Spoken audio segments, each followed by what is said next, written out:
"Don't fly too close to the sun." It is one of the most famous quotes in history.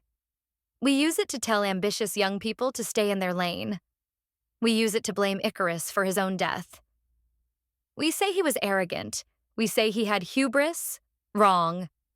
Icarus wasn't arrogant. He was a teenager who trusted his genius father and paid for it with his life. The real villain of this story is Daedalus, the most toxic parent in Greek mythology. To understand why Icarus died, we have to look at Daedalus's criminal record. He wasn't just a kindly old inventor. He was a jealous murderer. Years before Icarus was even born, Daedalus had a nephew named Perdix. Perdix was a child prodigy who invented the saw and the compass. Daedalus was so jealous of the boy's talent that he lured him to the top of the Acropolis and pushed him off. So, let's be clear. We are already dealing with a man who kills children to protect his own ego. Fast forward to Crete.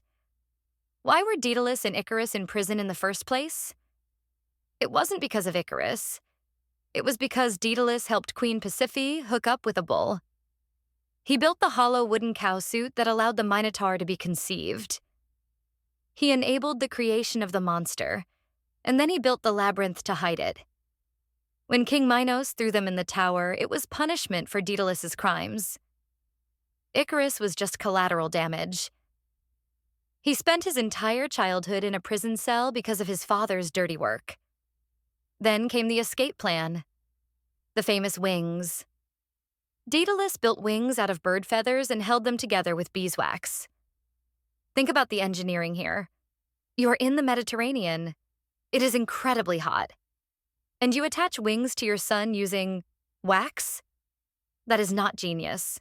That is gross negligence. He gave his son a prototype with a fatal design flaw, zero flight testing, and no parachute.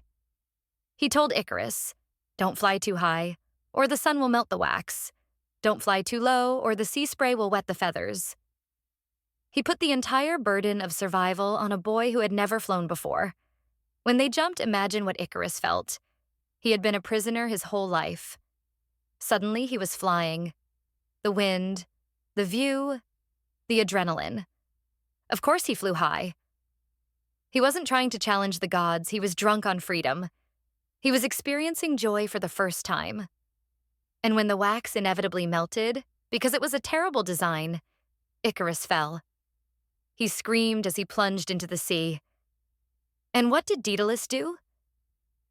He watched. He kept flying. He landed safely in Sicily, found a new king to work for, and lived a long, famous life. History remembers Daedalus as the brilliant architect, but Icarus is remembered as the fool who didn't listen. That is the ultimate gaslighting. Daedalus controlled the narrative because he was the survivor. Icarus didn't die from pride. He died because his father built a death trap and called it a masterpiece.